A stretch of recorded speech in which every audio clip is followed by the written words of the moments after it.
Welcome to the Retro Legends Arcade. This is Papa Brad. We have an amazing show lined up with the new Williams pack, a look at a brand new pinball machine from AtGames, and some of the best pinball wizards in the community joining us. But first, we're going to take a look at the games because this show is all about the games. Every week we have games on a leaderboard. We play for fun, for free. We post scores. It's all about playing those arcade classics in pinballs. We have a stellar list of games. So before the fun gets started, I'm going to show you a quick video with QR codes of all the games. If you want to join us on the leaderboards, there's also links in the description of this video. We've got some fantastic games this week, and let's check them out.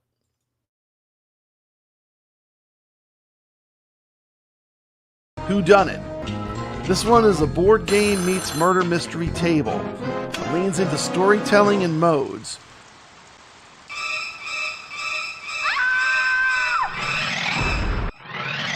And then I was on the case.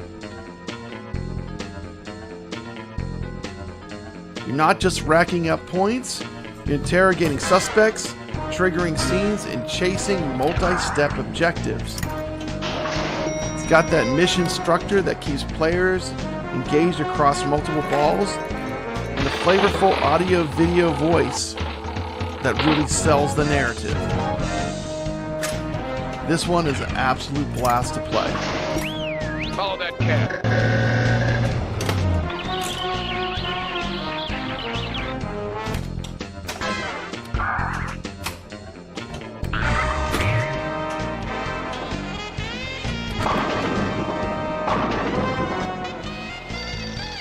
Who Dunnit is a pinball machine released by Bally in September of 1995, known for its murder mystery theme set in a 1940s style casino. Tell me more about Trixie.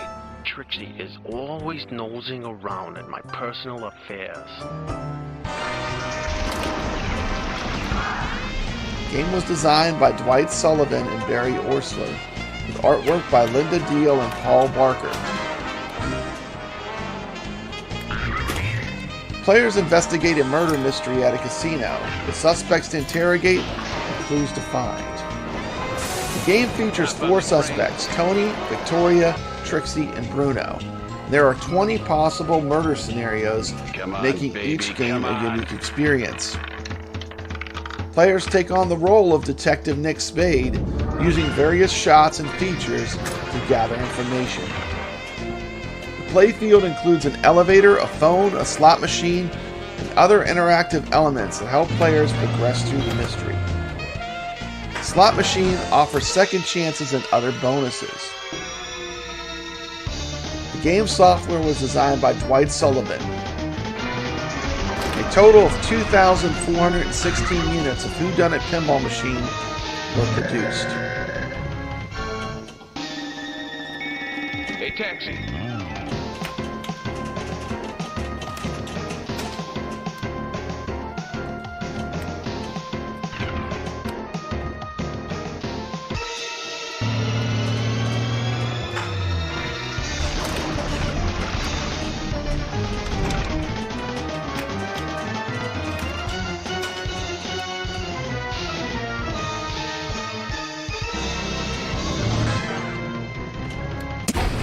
Wow, the engine's roaring. Let's break the sound barrier and push the limits of speed. Nice shot! Maximum velocity.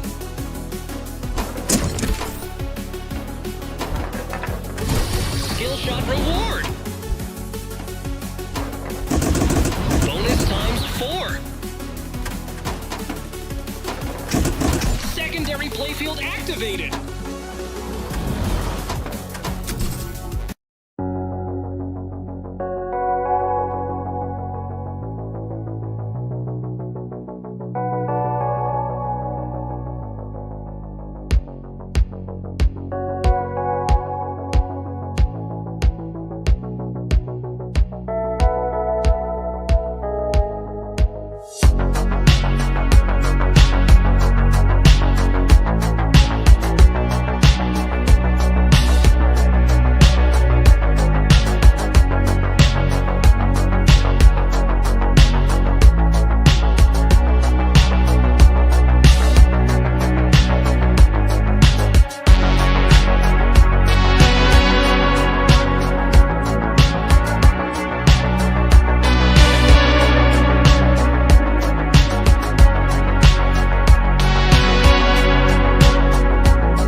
Atari Anonymous.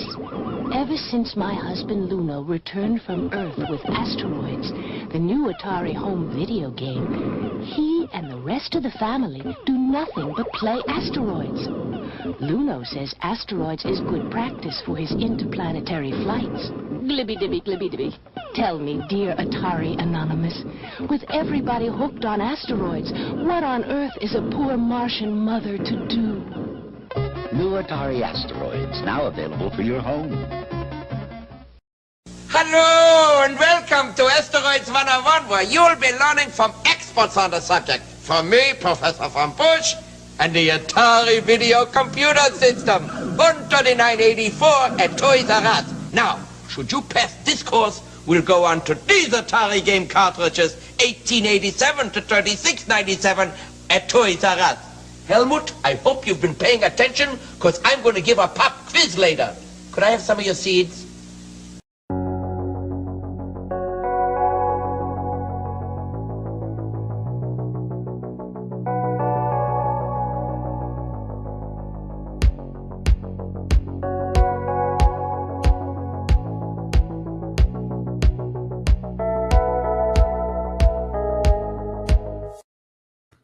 Welcome to the show. Let's get everyone on. Let's see. All right. What's happening? What's up, guys? Hey, we got TomatoGrass. We got ChalataLove. We got the full Wizards in the house tonight. Welcome to the Retro Legends Arcade. So glad to have you back on the show. Happy to be here. Yeah, thanks for having me, Brad. We've got so much to talk about tonight. We've got so much to talk tonight. I had to make some notes to keep me straight. So let's see. First thing I want to say is I want you each to introduce everyone in my audience to your channels. I did make some slides. I made some slides, TomatoGrass. Whoa. And let's talk about this. Worthy of slides. You are 100% worthy. First off, I want to say it's an honor to have TomatoGrass here, one of the greatest pinball players in the AtGames community. Just a great guy. What can you tell me about this TomatoGrass? Wizard Room. So if you guys aren't familiar with my channel, I've been streaming AtGames 4K Pinball for the past year. And mostly I was just doing it by myself. Then we started doing Battle of the Streamers where, I was starting to play with some of the other people on camera. And so I decided to just run with that idea. So now what I do every Monday night is I get a couple really good players, really good friends, and we discuss whatever's come out recently. We try to make sure we know our stuff when we get on that show, and then we try to tell the audience, like, hey, these are the new games, and this is how you're going to get a high score. And my favorite part of that whole show is we have a section where everybody's playing on the screen at the same time, and then I can bounce around to the audio, do a little commentary, and you can see a whole bunch of different styles of different ways that people are playing these games. But it's at the end of the day, it's just a lot of fun, and I have a good group of friends that come on every week, and Skoljo there is the co-host. He's a great friend, and I really like our dynamic. A lot of love's on here tonight. You got Nick's reviews. Good stuff. So that's the Wizard Room, and that's TomatoGrass. ChalataLove, man, you've been on fire, man. I've been watching you, but look at these. Look at how many streams he's done. Look at this beautiful YouTube page and all those awesome live streams you do. And I hate to say it, ChalataLove, I can't watch it live anymore. I'm back to work. He streams in the middle of the day, but tell us a little bit about your channel. I do love your channel. I actually watch it all the time. You tell us all the secrets about all these pinball tables to play. Tell us about your channel. Well, I started from watching TomatoGrass playing. Watched him play. He was inviting everybody to, if you could stream, to come and play on Battle of the Streamers, and I was like, I want to try that. That looks like a lot of fun. I've never done anything like that before in my life, so I kind of scraped together some cameras and tried to, got my wife to help me figure out how to get everything running on the computer, and started with Battle of the Streamers, and then started streaming Flipper Friends. Try to figure out kind of, there was already a bunch of people streaming, and I just wanted to kind of get my feet wet a little bit, and just kind of had the opportunity to be able to take the afternoon time. There wasn't anybody doing anything during the afternoon or lunchtime hour. So I decided to stream for the lunchtime hour for all the time zones, and I do that Tuesdays and Thursdays from noon Eastern to 3 Eastern. So okay, and one of the cool things, you can always watch these live streams out. I'll watch a lot of them on. I have long drive time, so I always put you on and listen to you playing, and try to pick up some tips for playing the tables and playing the games. But, one of the things I love about the AtGames pinball community and just the virtual pinball, everyone has different strengths. You can talk and play. TomatoGrass is just a wonderful personality. He's just amazing to watch and so animated. I just love watching your streams, TomatoGrass. And I like it when you're the host in the Wizard Room as well, when you actually get to let other people play and you're kind of behind the you're working the controls, like the air traffic controls. It's a lot less pressure I'm playing, but it is a lot of pressure to you got 3 pinball machines all going full tilt with good players, and you're talking about what they're doing. And the thing is, you have to what's going on, which is great, And I love doing produced videos. That's my jam more. But I do love to play. I am a real competitor. And that's why I started this show. The entire purpose of the show is to put out games people can play for free each week. We have a free leaderboard. It costs nothing to post a score. I use the same system that real arcades use, and I purchased it for the show.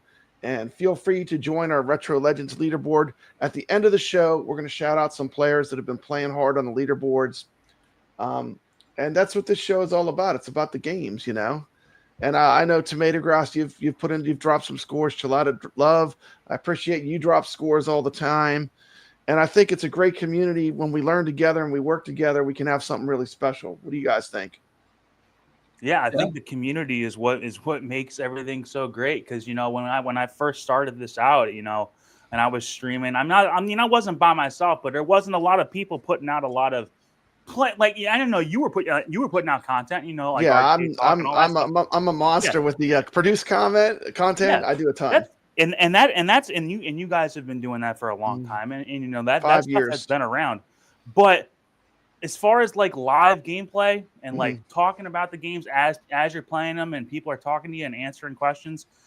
When I was starting it out, I was like, man, I really love doing it, but I just wish that more people were doing it. Now there's a whole bunch of people doing it. So it's that, and I think that's what's it's really the best grown. thing about it is now, I think Retro Tech was putting together, he made a calendar the other day. It's now almost every day, if you want to watch something about AtGames Pinball, you can watch a show.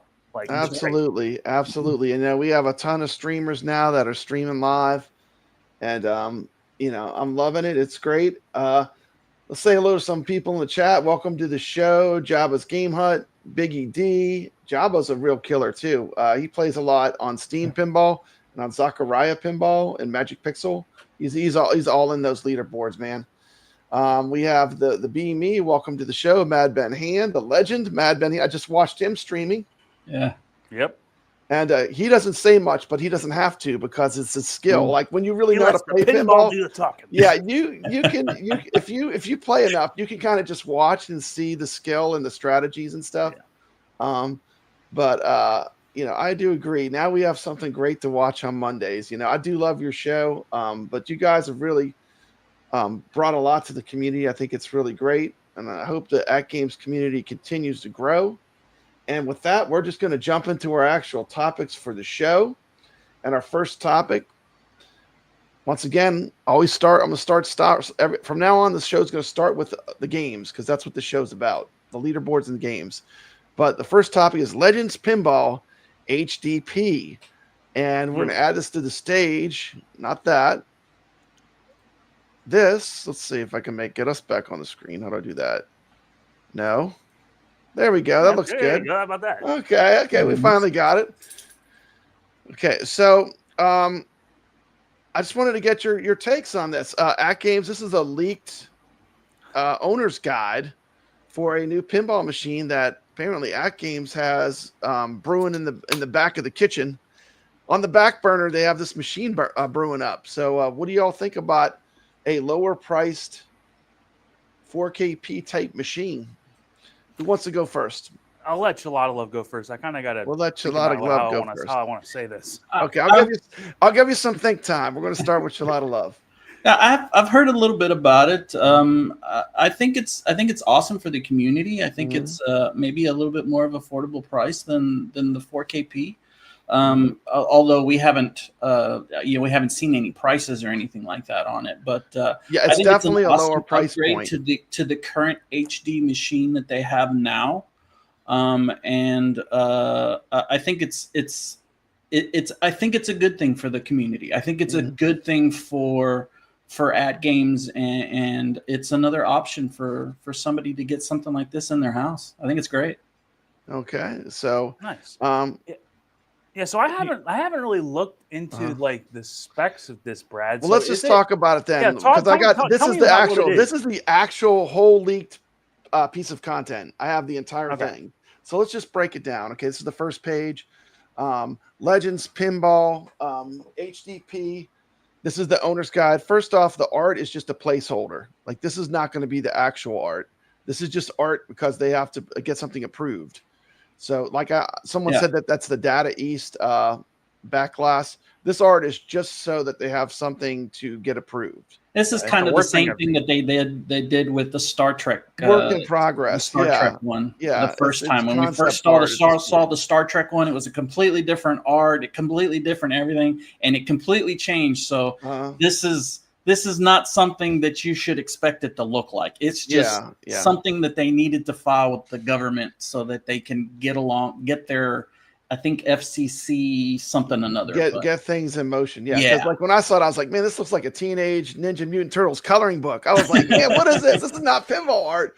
But I will say it's to their credit. Like all the designs they have done, I've really liked. Like I still love my Addams Family and the Attack from Mars. I think they do a good job with the art in general. So, that's not a deal breaker. Okay. So, benefits of ownership. Cowabunga introducing the ultimate visual pinball machine for heroes in a half shell, an affordable quote, premium setup in a high def play field, triple screen action. So the HD did not have a DMD box. So this has a 3 screens, right?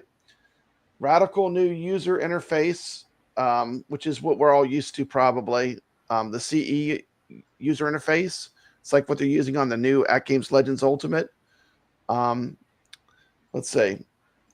You're cleared for entry.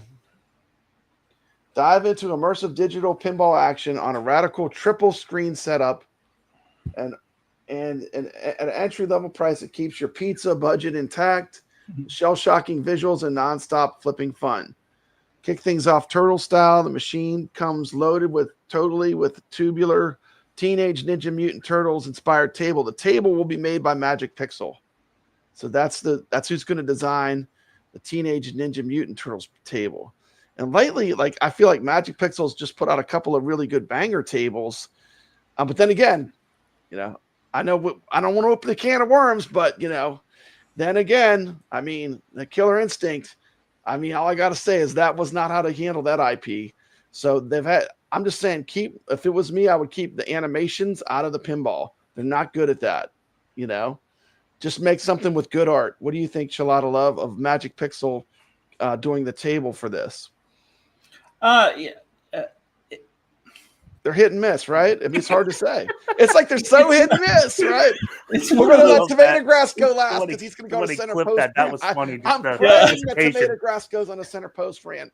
But they've been kind of hit and miss. I mean, for me. I mean, I've thoroughly enjoyed the Firefighter game they just put out. I've enjoyed the last 2 releases that they've had come out, So, I haven't seen anything on this table. I don't know anything about what this table is going to look like or any of that other stuff. But if they're going in the same direction that they're going in right now, especially after this last release, these last 2, they're doing great. I think doing great. I mean, even going back to the soccer, what we've gotten before to going what back we're to right Soccer now, Kings, even the Soccer I Kings like the game. direction they're going in. Even the Soccer Kings game to me was a huge improvement over a lot of their tables. Because to me, like the secret of a good Magic Pixel table is keep the middle of the play field open and don't have a bunch of things obstructing the ball, making it bounce around a lot. A more open play field like we have on Sea of Thieves. I know that that's not TomatoGrass's favorite, but I love that table. But I think when they keep the play fields open, they do better. So we're looking at Magic Pixel designing the table for this. Would you like to say a few words about that, TomatoGrass? Yeah, can you bring that slide back up? Can Mm-hmm. you go back to the one? I'm just kind of looking to make sure. There's Okay, the yeah, table. I'm sorry. there's Look, let's that. put it right there. There's the Magic there's a Pixel table. I saw the picture of the It table. looks like an open play field with a sunken play field Right. underneath it. That might not Yeah. be bad. That's not even what I'm looking for. Go to the next page. Okay. See, because the one thing that I think would be a really big mistake if they were gonna do if that they could make is a date. Okay. I think it's almost best for if they're gonna do this and Magic Pixel is gonna make the table. Don't have people marking a date on their calendars that hey, it's coming out this day. No. Right? Just say in the future. Like, don't give us a calendar for the pinball. And as far as Magic Pixel making it, we have differing opinions on that rare pack. I mean, I don't like how long it took. That was why I'm looking. I'm like, well, my opinion. You know, my opinion. Yeah. I hate it. I mean, I'm just gonna be honest. Except for Sea of Thieves, I hate it. But that's just because I don't think they appreciated the IP.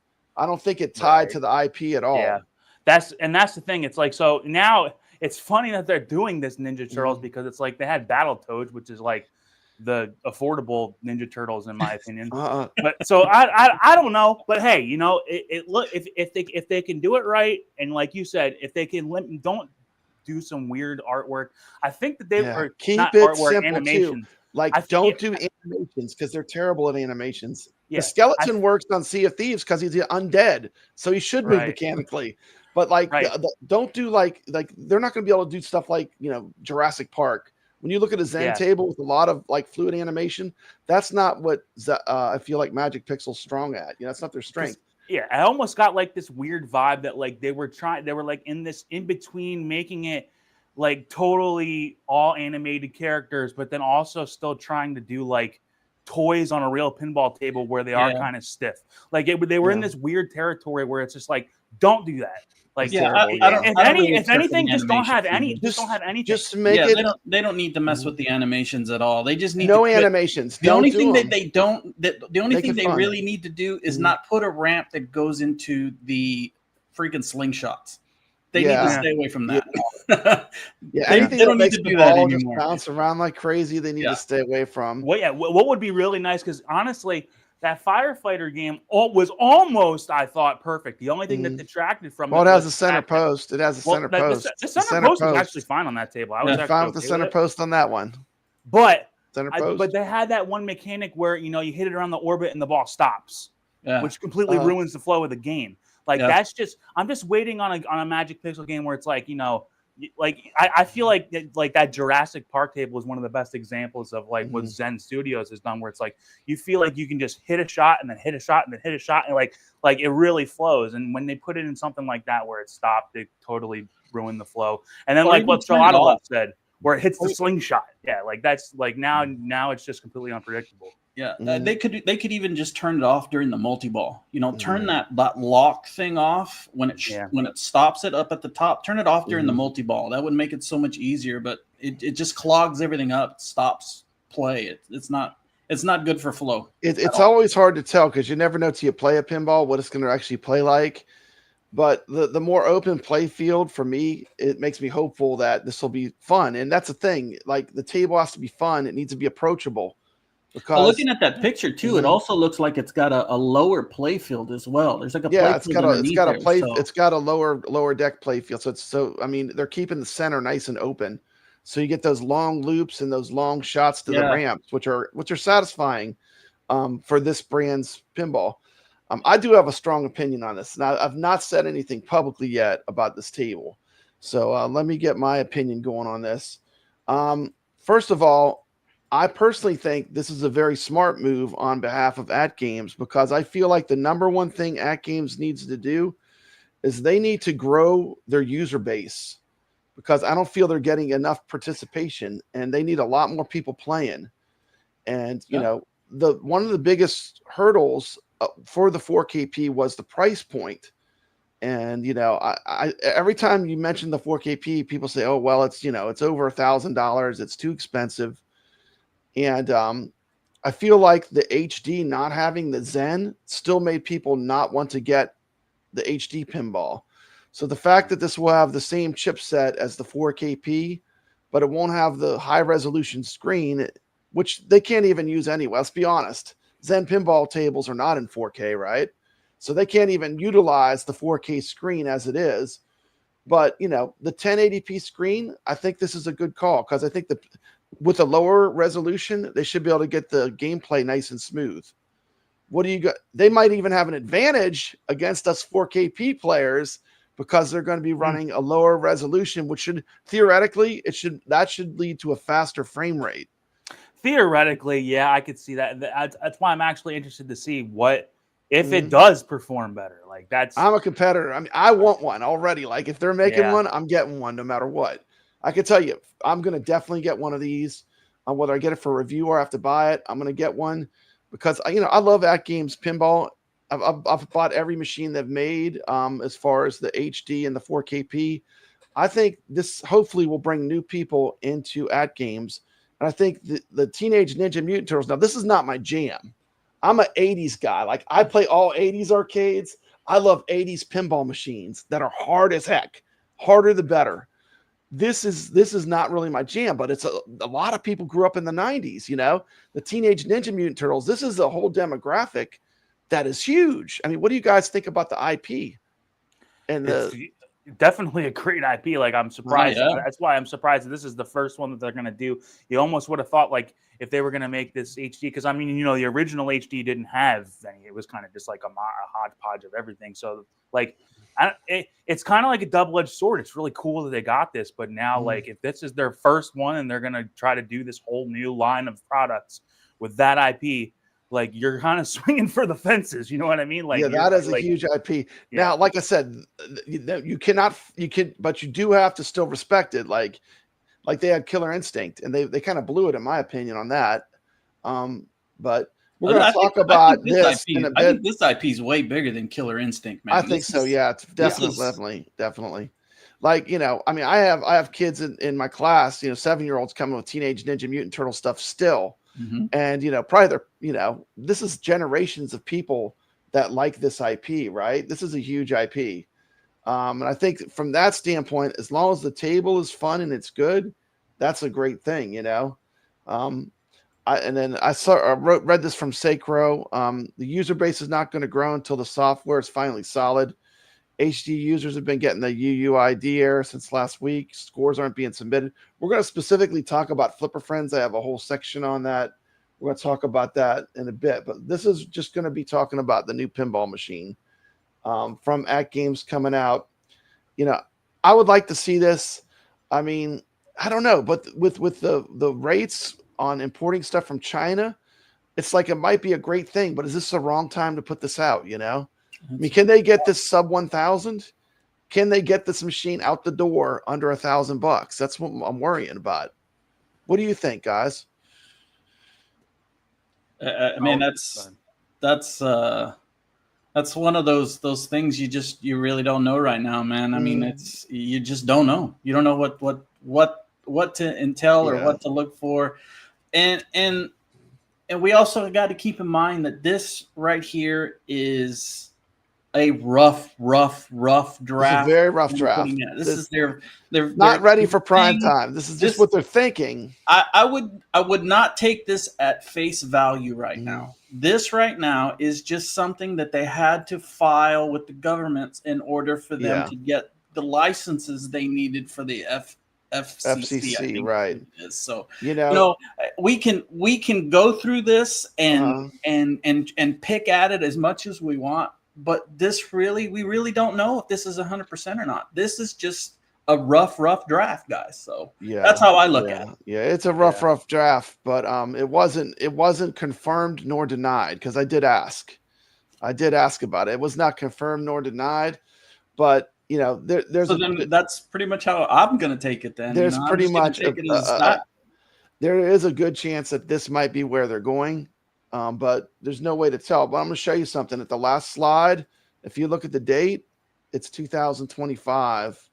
Oh Go to the no. last slide. I don't know if you can see it here, but it's actually dated where it's real current on the date. So I think this is probably likely that this is coming, you know, and I think there's a few things that I'm concerned about. You know, my biggest concern is that all of our tables, like people that get one of these, if you do have AtGames, all your tables should work, right? I don't think they should make people rebuy the tables. You know, Biggie D feels like the cost will be $8.99. Yeah, I'm thinking more closer to 1,000, but we don't know yet. It's just going to be really tricky. Like I just think it's going to be tricky. I hope for the best. Like, you know, and that's why, like, my opinion, like, I'm not really one way or the other. I'm just like, well, I'm going to watch and see what happens. I just think that it's going to be really tricky for them though, because you kind of got to balance. Okay, you're trying to make it cheaper, obviously, but then if you make it cheaper, then people are going to say, well, what am I not getting? And then they're going to say, well, so now I'm not getting this. So you're saying that what I'm not getting is worth this much, but these people over here spent this. Like it's you know, like I just feel like there's going to be a lot of discussions about money when they do this. That, you know, because people love to dig into that stuff. They do love to dig into it. And to know that nobody's fault, like, you know, there's nothing wrong with that. But I just feel like it's going to be difficult to navigate. But I think if they can just make it well and make it to where people are going to buy it and people are happy with what they paid for, then what's wrong with that? Yeah, I'll 100% get one of these if they make it. You know, I have had all the AtGames pinball. I've had the HD, I've had the 4K, and then I would have this. So I would be able to compare them, all three of them. I hope it's legit. I think it would be great for the community, man. But you know, I'm taking this as just at face value, man. I'm not reading into this. I'm not going to sit in there and try to pull it apart. Armchair quarterbacks. Yeah, I mean, there's really no reason to do that until we get something hard and confirmation from AtGames. I'm not going to speculate at all. That being said, like for me, like and you know, as expensive as the 4KP is, like I would actually even be more interested in even more expensive one with even with that could actually run Zen at 4K. You know, but you know, I feel like this is where they need to go though, because to survive, they need more. They need to increase the user base to make it worthwhile for Zen to bring tables to AtGames Pinball. So I feel like this is probably the smartest move, even though I personally would want something even higher. I love everything about I like the bigger back. I like the big backglass. I like that the screen can do 4K when I do OTG. There's a lot I like, but I feel like this is more. Has the potential to bring a lot more people into the fold. You know what I'm saying? Then they'll find out about ChalataLove. They'll find out about TomatoGrass. You know, TomatoGrass will be rolling over the score on this Teenage Ninja Mutant Turtles. He'll be flipping the score over, you know? And Mad Ben Hand, you know, you guys will make these tables sing. But this would be a way for AtGames to possibly grow in the future. And, you know, that being said, you know, it's still AtGames, you know, there's still a lot of bugs, right? I mean, we have tables that will never be fixed, like the Gottlieb tables. So it's still an AtGames pinball. At the end of the day, it's still the AtGames ecosystem you're on, you know? But one thing I noticed with the packs, did you notice that they split Sea of Thieves out of the rare pack? So you'll be able to buy Sea of Thieves by itself. That's why I was saying there's a lot to be excited about. Look, Sea of Thieves is by itself. So you don't have to pay for the whole pack to get Sea of Thieves. I'm a fan of that. They just make it where you can buy whatever tables you want individually. Yeah, Papa Brad, that could be just made up too, man. I mean, this is not real. So I mean, we don't know. They're not confirming it. So this could be just somebody's project. yeah. It could be a Photoshop, but I really doubt it with all the stuff that's being shown. This is a look at the basic design.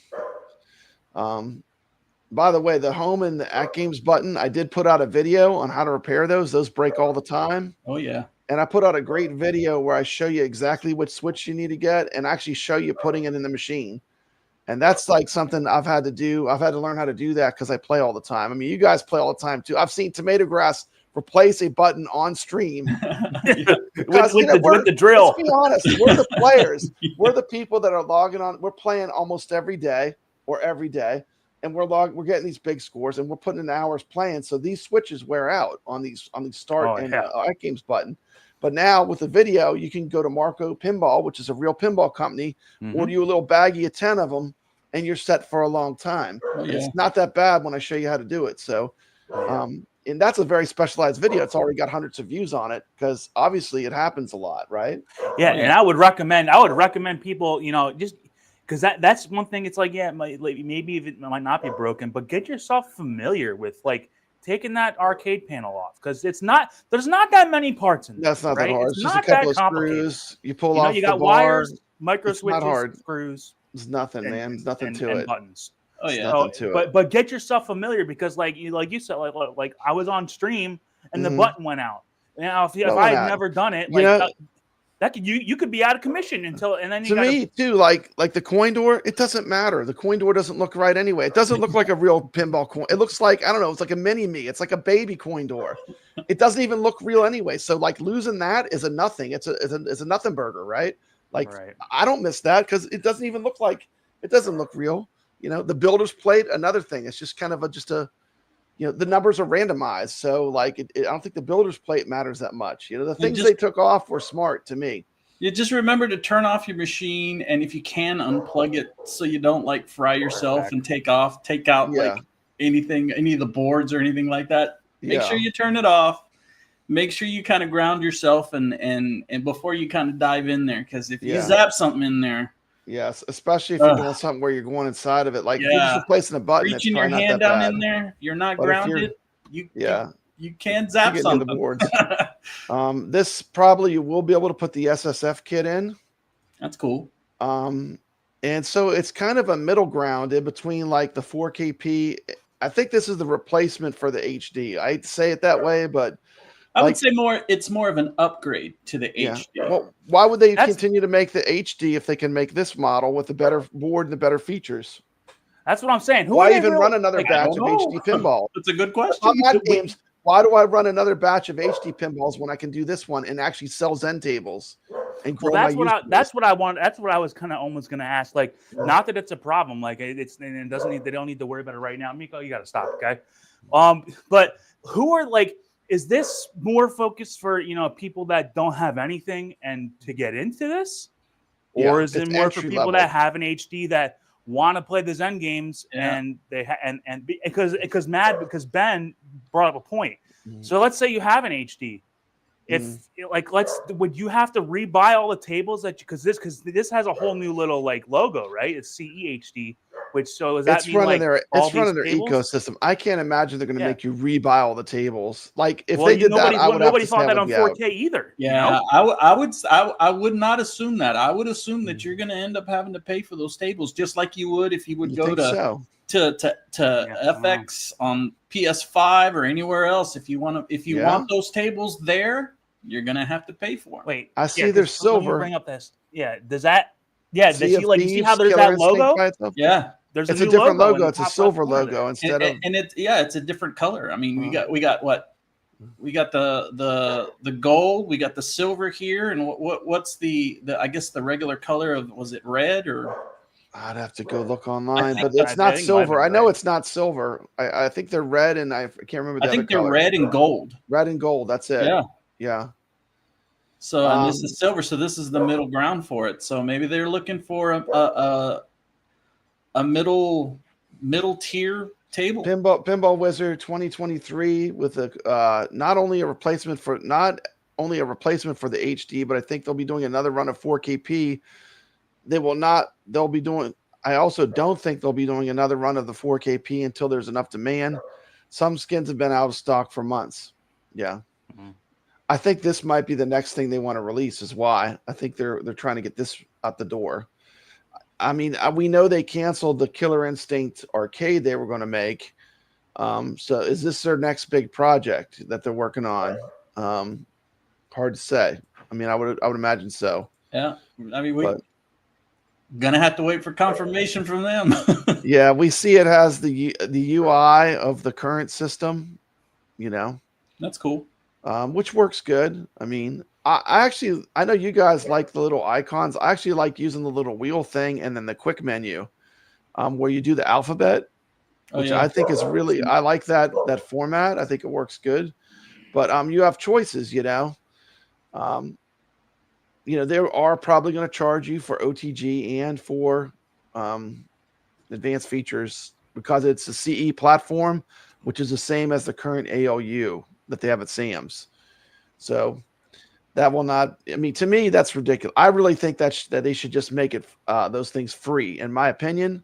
But I don't run AtGames, but I think those should be free because it's only going to help grow the. We still don't have VPX for public. Everyone just can get it. It's still behind a gate. I mean, it's not for the public. The VPX. I know you play it, ChalataLove, but unless you're on the inside track, there's no soup for you, brother. I mean, that's the problem with this stuff. They have it where it's like, AtGames is they've kind of hindered themselves by not keeping things free and open.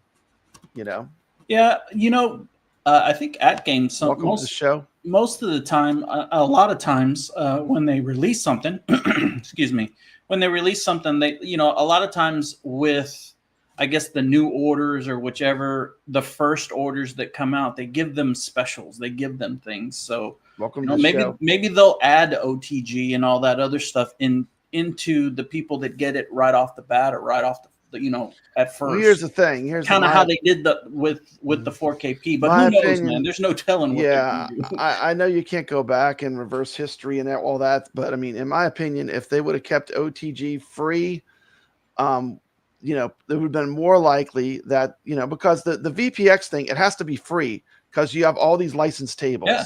The minute you charge for anything, it becomes a problem because then it's no longer a fan project. It's for money. Right. And I think what the people resent that designed the VPX for the AtGames is that AtGames is charging for that feature. They feel like by putting it behind a paywheel, they're kind of making money off of their work. I can see that. And I feel like they just literally are shooting themselves in the foot because if you could buy, most of us are still going to buy the pinball tables that love pinball. We're going to buy the tables, but to get more people into the ecosystem, I mean, emulation is a good thing. It's like people love that, What do you guys think about that? I know this is a touchy subject. That's why, I've said my piece on this a couple times. What do you think about this stuff, TomatoGrass? Can you hear me? Yeah, I can hear you perfectly fine. Yeah, good. Like I said, I've said my piece on this a couple of times, really. But I do agree with you now for the most part. I don't think that this is something they should be charging for. Originally, I was like, there is no other way to make it cheaper. So they tried doing this, and they tried. Now they're doing this to make it cheaper. See, this is the option plan B. And that's why I'm saying that's why I'm agreeing with you kind of now is that now that there is going to be this other option, there's no more justification to like, oh, we're trying to make it cheaper. Like, because if you're going to get it cheaper, you got to buy the cheaper one. But because the only justification I could have seen when they originally got rid of it, besides the fact that they're trying to make it cheaper, is that they do still have to support the ability to do this third-party launcher stuff because they do a firmware update and it breaks and everybody's like, you got to go in there and fix it right now. Well, that takes some resources for them to do that. But now that they have this cheaper option, I just think that that's just part of their deal now. That they if they're going to make a system that can do that, they just have to do it. And if you don't want to pay for it, then sorry. And if they continue doing this type of thing, like they took their HD, they released the 4KP. They're now going to release possibly a upgraded version of the HD version of the table. I guarantee you they're going to do a release of the 4K, an upgraded version of the 4K, if that does well as too. So what's a Mad Man Ham was saying? 4KP Pro. That's what I'm saying. I would 100% be down for that exactly, too, because Ben. I love the machine. I play it every day. I will tell you guys that not to rain on their parade, and no reason for them to not do it. But there are some people, definitely me. I have zero interest in buying and spending that kind of money. Yeah, Like the fact that the normal 4KP is already a certain amount. If I'm gonna start spending up to that level, I'm probably gonna be looking at getting into a real pinball machine. Because now you're gonna really start or But a real pinball machine just plays one game. Yeah, I would say it doesn't have it doesn't have online leaderboards. Really, I look at a full size. I already have this size V-pin. I already have this. You know what I mean? Yeah. So that's the point. It's like I would see no need to upgrade what I have. Now, if I was just getting into it, that'd be one thing. But I feel the cheaper route option. We have some comments in the chat. The cheaper route option is the easy path. To do even a higher end one is going to even be less people playing and buying. So I think the cheaper model is the smart choice. Even though I would love a higher end one, even breaking the $1,000 mark was a bit. The 4KP was the most expensive product AtGames has ever made, by far. It was a whole different level of price. But I think just I wanted to get your gut feelings on it because you guys are players. I mean, you guys play these pinballs about as much as anybody. So, I think the pluses would really be increasing the audience and the reach of people playing. I definitely love to check it out. I definitely love to play it and see how it plays. So and here's one thing that I do want that I was actually. What if people have an advantage? Like I said, because of the lower resolution will be a higher frame rate. Wouldn't be any different than VR, buddy. But it wouldn't matter because you guys are so good. It wouldn't matter anyway. But it's just I'm just pointing that out. That generally with virtual pinball, lower resolution gets higher frame rate. Here's a question before we move on. A question that I do want to ask you guys too, because Ben talks about how if they did release a 4K Pro, right? He says that he would just sell his old machine and get the new one. How much luck are people I don't know. I'm asking. No problem. How much? No problem selling. No, I'm saying how. What is the market for these secondhand? Are people actually buying these used for good prices? All I can tell you is I did not sell. I had 3 AtGames Legends Ultimates. Fully loaded with games on them. And I sold one. It only took me about in under a week. I sold it and I did pretty good. So I feel like if you list it right, just like making a YouTube video, if you list it right, if you title it right, if you have the right price and you know what you have, there's no problem to sell AtGames stuff. I'm sure I could sell any AtGames thing on Facebook Marketplace. And I'll make a little comment on that as well. TomatoGrass, the question that you asked. There was I saw a post, I think it was on Facebook, that somebody was in Canada was looking for a 4KP, used 4KP, because they didn't want to go through the main manufacturer, which is the Brick here in Canada, to purchase the table. And there isn't one in Canada at all, not a used one. Right. You could not find one at all. So I don't know if that says anything at all here, but I know there are a few in the United States, but there aren't any in the marketplace for. Actually, yeah, I'm just saying. I don't have an opinion one way or the other. I'm just interested because sorry, let me get you off screen. Chalata may make you uncomfortable. But yeah, I feel like selling AtGames stuff is no problem. It was no problem to sell my arcade 1-ups. When I liquidated my arcade 1-ups, I had 9 of them mugs. I mean, I had a full arcade room full of them, and it was no problem to sell them. I think as long as you know how to list stuff on Marketplace, it's not that hard. I mean, if you list it well, it will sell.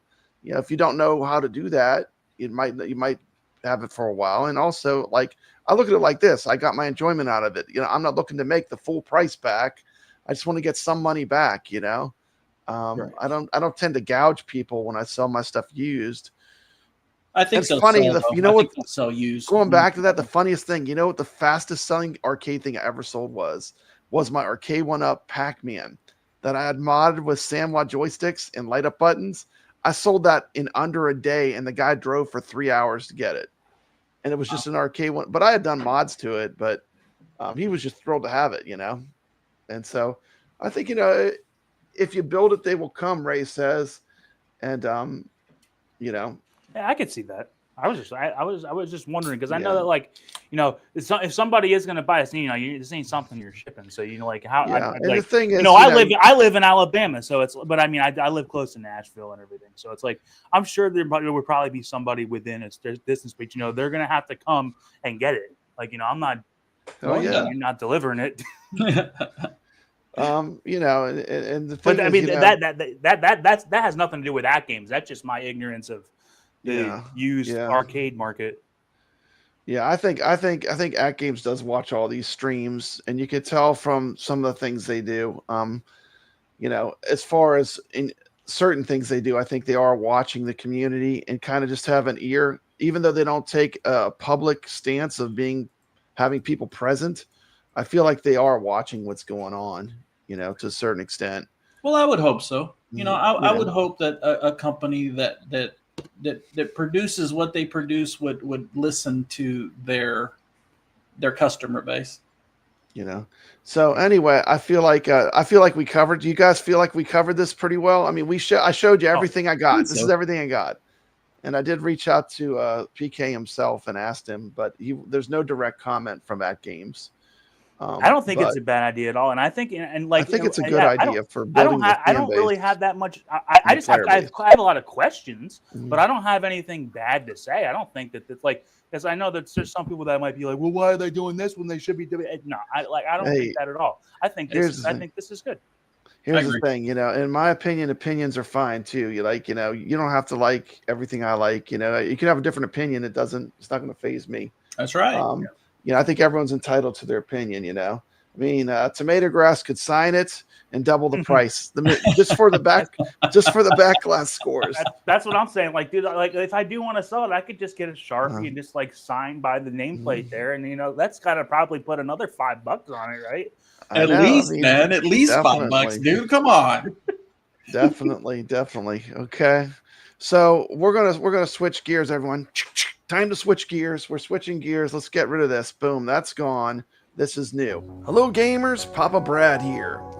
And if you love classic, no-nonsense pinball that still packs a punch, Zen Studios Williams Pinball Pack 9 lives up to the hype of being one of the best. Okay, shut up, Papa Brad. We got the Wizards here. I'm just gonna let this play in the background, just real soft. We got the Wizards here to talk about the Williams Pinball Pack. Look at that 3 table at a time view, man. Wouldn't it be cool if somebody did a show where they like did that live? That would be awesome. Somebody should do that. Would be awesome. That would be amazing. Mean, you know, Papa Brad's warped mind, you know, comes up with the 3 screens at once. It's so innovative, man. Could you imagine? Could you imagine if there was a show that actually did a 3 screen at once, live?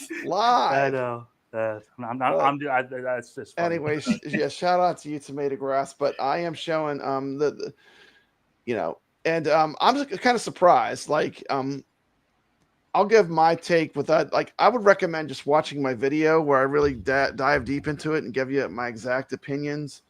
But I'm gonna let it play so we can see how beautiful these tables are. But to me, this was a love letter to 80s pinball. And the Williams 80s games were hard as heck. Like, I think some people didn't realize how hard Pinbot and Taxi were going to be, but that's the way the real tables are. Mm-hmm. They're challenging, hard tables with brutal outlanes. But the thing is, they're also rewarding because as you play these and get better, I mean, they just give and give. I mean, these are high strategy, high challenge games. And I'm just going to say it, like, I love this pack. I struggled with the AtGames giving it a perfect score because they altered the art. And I'm going to talk about that very specifically about what they did and why I'm not a fan of it. But as a gameplay experience for 80s pinball with the 2 80s games, Pinbot and Taxi, I feel like they captured the feel of the tables pretty well. Now, what do you think about these, ChalataLove? I know TomatoGrass, you've not put a ton of time in, but you're going to do a whole stream coming up on Monday, right? Yeah, you know I'm going to be playing these a lot this weekend. But as far as getting that first impression, I didn't get a lot of time to play. But I did fire up every game, but I haven't. I'm not on that Backglass yet, but I'm coming. There is a huge difference between 80s and 90s pinball. You know, 80s pinball is generally a lot harder, you know. The 90s pinballs when we got the DMDs, and this is a 3-pack where you get a little bit of everything. You get 2 80s tables and a 90s table, which I think is pretty cool. That is cool. Let me pull this up. I had it written down so I wouldn't forget. But the actual dates that the pinball machines were made, Pinbot was made in 1986. Taxi followed it up in 1988. And Whodunit is a whole different time period. It's 1995. Yeah. So I feel like just the mix of tables for me as a fan of pinball, I love the mix that they went with this.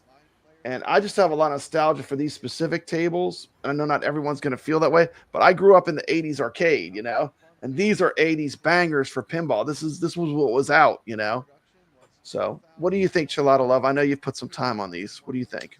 I really enjoy this pack. I recommend this pack highly. I gave it my highest recommendation for sure. Yeah, it's definitely a must buy for $15. This pack is a steal. Must buy. I gave it a 9.8 still, and here's why. Because I feel like, and this video is great. You need to watch it. It has a lot of history about the games. It tells you all about a lot of the things with the games, but this has something for everyone. I feel like some people, you can like Whodunit and just buy the whole pack based on that. It's a great 90s hidden gem pinball table. A lot of people have never even played Whodunit, and it's fantastic. And then the people that like the older tables, you're getting 2 older Williams tables, which are challenging, you know.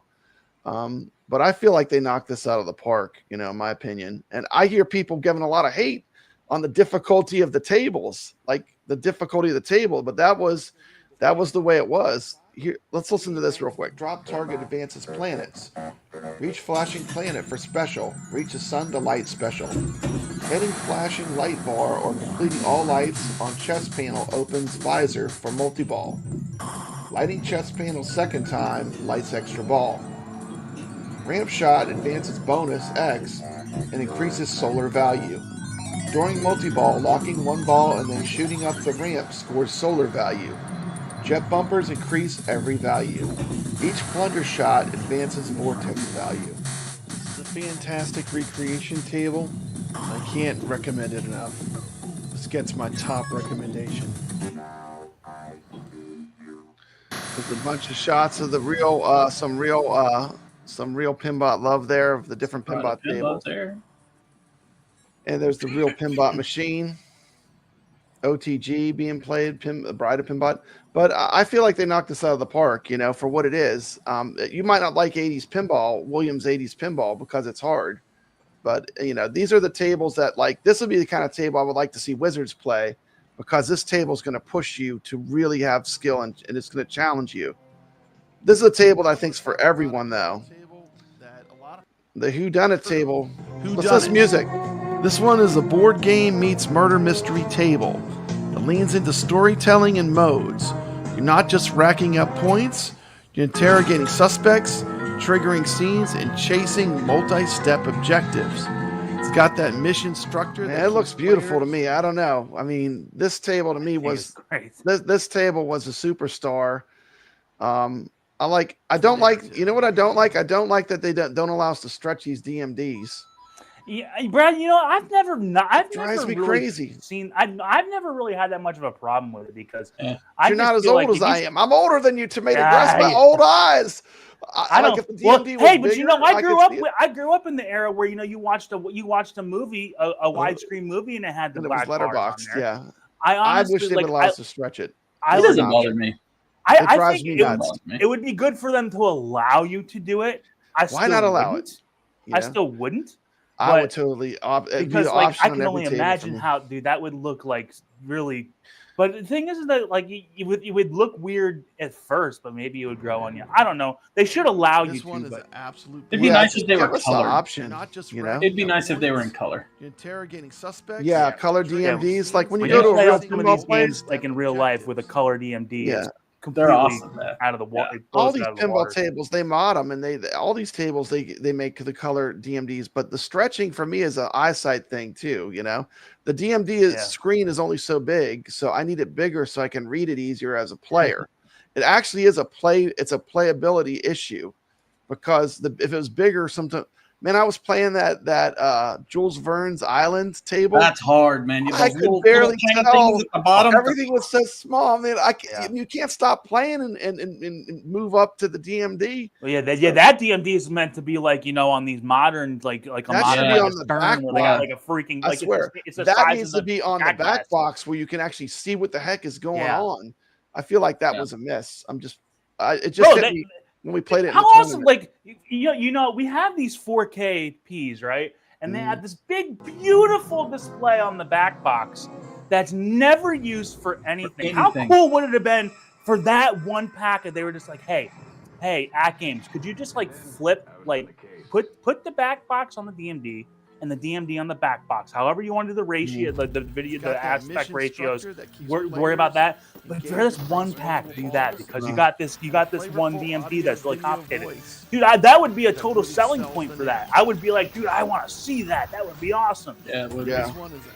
But like, dude, like I feel like that's one of the things with the 4KP. It's like, why are they not doing anything? It's a beautiful display. It's probably nicer than some people's. Like, it's nicer than my TV that I had in college. The Backglass is completely on there.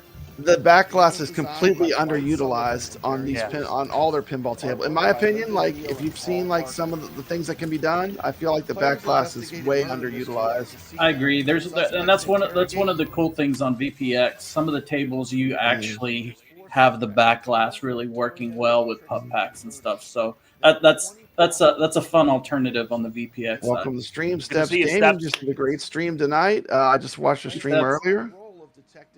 And one thing you notice with I do a lot of different camera shots. I do a lot of different setups. I show it in real world. I show it in action. But I love the slot machine element. This game allows you to gamble. It's a lot of love. Do you bet it all on black or red? Every time I play, I end up losing all my money. I'm a compulsive gambler. Every time, my best game ever played, I lost all my money when I gambled on the slot machine. So it's tough to walk by that slot machine. But by the same token, there's massive points you can get, right? So the greed factor's there. You got to be greedy. You want it's like, do you go for it, red or black, or do you say no? That's the thing. You're saying say no, ChalataLove, aren't you? Nah, you know what, man? It depends on how I'm playing the table. If I'm playing for points, and if it's less than 500,000, I'm not betting it. I'm not gonna bet it. I'm gonna hold on to my points. But anyway, see, I'm a big poker player, so like when I get that, it's like, let's go, baby. But then I always get that. I get the gambler's fallacy. It's like, well, I've won 2 in a row. There ain't no way I'm winning this next one, even though that's not how that works. But maybe that is how they coded it on this game. I don't know. I bet you the guy who coded it probably they're like, yeah, we're gonna get you. Hey guys, that's just me. Check out this part I captured. This part's great. Watch this DMD animation. This is why we need a full color DMD. Okay, you ready? Watch this. It's a Dunnit pinball machine were produced.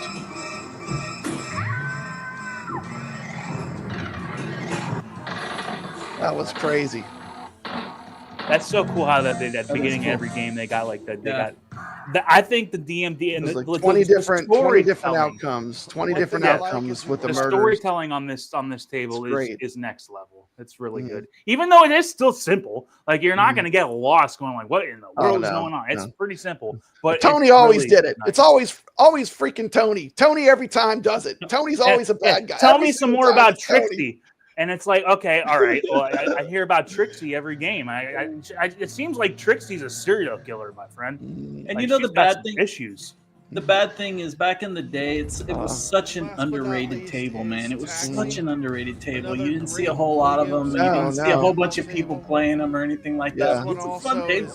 I got a chance to play the real table too when I went to Houston Arcade Expo. That's the footage that's in my video. Is from when I played the real table. That's cool. Taxi. Once again, this is one of those Williams tables. This is a tough one. I mean, it is no joke. It has got some difficulty to it. What do you think of this table, ChalataLove? Taxi. What do you think about it? I like Let it this play. table. I like the flow of this table. It's a lot of fun. It's challenging. It's a challenging table. But There's no Lola, I'm there's still no kind Marilyn on the of back diving glass. in deeper into it and learning the rule Check set this of out. it and some of the things that you're supposed to do with it. So I think I'll be ready for Monday. Taxi is pure art. Okay, so let's just cover this now. I was going to do a whole separate segment, but let's I talk think I saw it there in just a split second. I'm like, wait a minute. Let's get this over with. We got to break this down to Lola, okay? This here was the original Backglass, okay? And that's the Backglass that's on the VPX version of the table. This is the original, and then they asked for permission because since it looks so much like Marilyn Monroe, and that didn't go well. So then it was switched to not to that. Then they changed her hair color. They made her they changed her hair color and they called her Lola. Here's some history you might not have known. And then we're going to go back and this is the AtGames, which is missing. Gorby's not on it and Lola's not on the Backglass. If we look, both Gorby and Lola are missing. That's why I couldn't give that high of a score. I couldn't give it a perfect because they changed the artwork. And they did not change it in Pinball Effects VR. Okay, it is not this way in Pinball Effects VR. So that means that AtGames must have said to change it, okay? And let me read this real quick so we know the history. Marilyn. Originally, the machine featured a passenger named Marilyn, a blonde character in a red dress bearing a resemblance to Marilyn Monroe. When Roger Sharp checked if permission from Marilyn Monroe's estate had been sought, Roger Richmond Agency was contacted to try to obtain permission. A high royalty rate was quoted, so Williams replaced Marilyn passenger with a new passenger named Lola to avoid legal problems with the Marilyn Monroe likeness. Lola appears identical to Marilyn with the exception of her hair. The Lola passenger was pictured as a brunette later with her red hair, where the Marilyn character was blonde. Most of the sample run of 200 games were shipped to Europe with Marilyn before the change was made. That's why I've seen these with the blonde hair. Mark Ritchie named his new character inspired by the 1970s Kink songs Lola about a transvestite, which fits with her muscular biceps on the Backglass. Nice. So I'm feeling this is why AtGames took it off as a transvestite. Oh, the voice of Marilyn. And why would you do that? Why would you change history? I don't understand this. This changing the Backglass to me was unacceptable. I mean, I don't understand why they would have changed it. The voice of Marilyn Lola is performed by Trudy Ritchie, which is the wife of Mark Ritchie. So the voice is the wife of one of the creators of the Pinball. There are 3 versions of the flyer, one showing and naming Marilyn, one showing Marilyn by not naming any character, and the third with modified artwork naming Lola. And I pulled this. Check this out. These are the 2 pinball flyers, and you can see that the names are different. If you look at it, it says the one taxi, Marilyn, Gorby, Sienna, Dracula, and operators everywhere are hailing. The one taxi, Lola, Gorby. See how they're different? Yeah. And but I feel like this was an unnecessary choice. It is 2025. I don't think we need to go back and change history. I mean, like, to me, I mean, I took some points off for that. I don't think that's cool. I mean, what do you guys think about this? The thing with me is that, like, a lot of these games are historical pieces, right? And I don't think anybody buying nostalgia. Nobody buying these games is cares about it, like that it needs to be changed. Like, you just have it the way that it was. Like, I know that you pointed out, like, you had that one poster in Pinball Effects VR where they changed the 100%. Black Rose. They did that because Papa Brad gave him the scoop. You should not be painting clothes over Black Rose. I just don't get it. This stuff, like, it doesn't bother me too much because I don't have. I love it. I'm the young buck, right? But they went back back and put the nostalgia back in. They went back and put the posters the way they should have been in the first place. Good, right? But then I see something like this, and I'm just like, whatever. You know, like the question that's how I've gotten with so many things now. It's just kind of just like the question is, why is AtGames the only version that's different like this? The Pinball Effects VR version is not like this. So this had to have been the only thing I could think is AtGames. You know, they like to be very family friendly, even though you can play Chucky on their pinball machine. You know, you tell me the logic here, TomatoGrass. You can play Chucky on the pinball machine, bro. I had like. They're so family friendly. They have to alter the backglass of a modern table. I had to alter my video on the wizard modes because we were playing a thing and it drops an F-bomb every 3 seconds in the wizard mode. So like that's totally fine to have that on there, but God forbid you have a woman on there that's, you know, Lola. God forbid you got that on there. There's nothing wrong with Lola. They should have just left it alone and just went with it and just rolled. But we weren't really behind the scenes. I don't know. I'm not behind the scenes. I don't know what happened. That AtGames has different backglass than all the other versions. But I find these lights are interesting too. Look at the way these lights are. Like they change colors so much. Look at them. That's crazy. Taxi is pure arcade. Is a real pinball machine like that? Do you think? I'll have to look the next time I play. I'm not sure where you were even looking at there. Look at the way the lights are. Like they're completely dark. Oh. You see what I'm saying? Oh, okay. I thought that was interesting.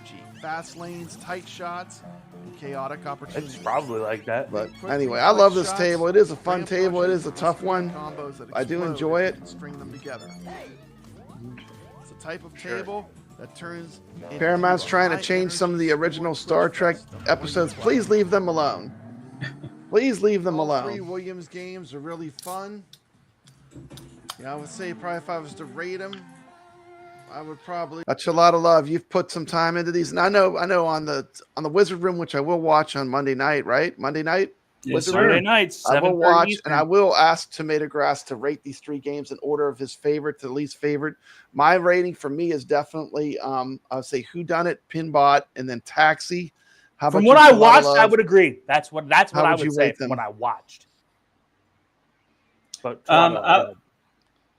I would probably go with Whodunit would be the first one. Easily. And right now it's a very, very close tie. Almost a tie, huh? Pinbot and Taxi. Mm-hmm. But right now I'm leaning a little bit towards Pinbot right now. A little bit towards right now, but I really like Taxi. So I mean it's a close tie there. Yeah, I love Pinbot. I mean, you know, the bride of Pinbot got to be a retro legend, babe. So you know, there's a little bit of you know, I'm kind of into the Pinbot a little bit too much, but you know, I feel like, you know, once again, the comments I've heard from people that don't like it are a lot of them. They're just not aware how hard these Williams games, the real tables, are just as hard as these, if not harder. Because then sometimes you deal with stuff that's broken on real pinball, right? This is like real pinball's brutal, man. This is like a perfect case. You know, when you play real pinball, you know, a lot of times it's seldom that the game is easier than playing on virtual pinball, because virtual pinball is more predictable. What do you think, TomatoGrass? You've been playing some real pinball. Well, that's the thing. I was like, if you wanted me to talk about that, I started doing this. So I've been playing a lot of real pinball too. Every chance I get. I'm in a real pinball league now on Tuesday nights, and man, dude, like. And in that league, you get 1 game when you're playing on a table. You play with 3 other people, and you get 1 game, 3 balls. That's it. No extra balls, and it's so brutal. And because the thing is like, yeah, you could be really good at a table, and then the next time you go play it, it's not doing exactly the same thing that it was even the last time you played it. It's good, and everything is so unpredictable. And that's like we were talking. I think I was talking about it with Retro Tech. I mean, I think it might have been on Totan, where you can hit an orbit on digital, right? And it'll do the same thing every time. Maybe there's more predictable than in the real world. Yeah, yes. Maybe there's 2 variations, but in the real world, you'll hit that orbit 10 times, and 9 out of 10 times you're gonna have something different happen. Oh my goodness! But I will say this: the playing digital pinball makes you a way better pinball player in general, because you get so comfortable with things like a dead flip. You get comfortable with doing things like post pass. I mean, just your comfort level when you get onto a real machine is so much higher that it can't. Like the last time I played real pinball, I couldn't believe how much better I was. Like it's just been like a year, you know, seeing that much growth, you know, on playing real pinball. But it definitely they go hand in hand. It's not going to hurt you. Playing virtual pinball is not going to hurt you as a pinball player at all. It's only going to make. Well, and Brad, he's got a Creature from the Black Lagoon pinball machine. I haven't played it in the league yet, but I'm waiting for that match because I'm like, dude, I've got it in the bag. There is no way I lose that one because his machine is awesome, and what I've learned when I play it is totally transfers over. I'm like, oh, that's an easy win. That's And then I'll go over there and get last place on it. But I have It's incredible. And thing about pinball and playing live, as we learned in the when we did the Battle of the Streamers, which I feel is like the best way to do like a tournament. That was my favorite way to play live head to head against someone. But pinball is a mix of luck, skill, and strategy. But there's always that element of luck that you can't control. And I feel like the real world, you get the most factors that can affect the luck. Virtual pinball is a little bit more controlled, but overall, it's those three things that come together, right? I mean, playing real pinball will make you understand what things are really risky, right? Because and when you play digital, it's like, some things are a little risky, but you can mitigate it. But when you're playing real pinball, there's some stuff where it's like, dude, if I'm playing 3 balls in a competitive game, I will never try to do that because it's almost a guarantee that I'm going to lose the ball, and it's not even worth that much. Because and the thing is, like, when you're playing real pinball, it's very like you watch us on the Wizard Room, like we did a whole show on wizard modes, right? You go play real pinball, you're not going to get a wizard mode every single time you play the game, right? No, it's just rare. Like you go to a pinball arcade and you like, if you're used to the table on digital, you're like, oh, I got to get to the wizard mode like one time to get there. I'll beat that, dude. You'll spend $50 in quarters on that machine just getting through 2 out of 5 modes. That's right. So, that's just the nature of the beast. I love incredible. It, but that's the truth. It is incredible. And you know what else is incredible? You know what else is incredible? Sydney Sweeney's jeans. Let's check out the Retro Legends babe for the week.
Well, anyway, let's get back to talking about pinball. But that was a little shout out. Ray asked me to do Sydney Sweeney. I said, you know what? She's definitely worthy of being a Retro Legends babe, and we 100% support old Sydney Sweeney there in her jeans. Yes. So, but anyway, so after that, the next topic. Let's see what the next topic I had was. I got to go back to my banners. I can't. Yeah, imagine if they. My eyes are blurred. We got Ray on there. My glasses got fogged up. Let's see. We got the next thing we're talking about. We talked about we got a super chat there, Papa Brad. Did I get a super chat? You sure did. And it's hey, Latori, boom! They should have put her on the Backglass of Taxi. I agree. I agree.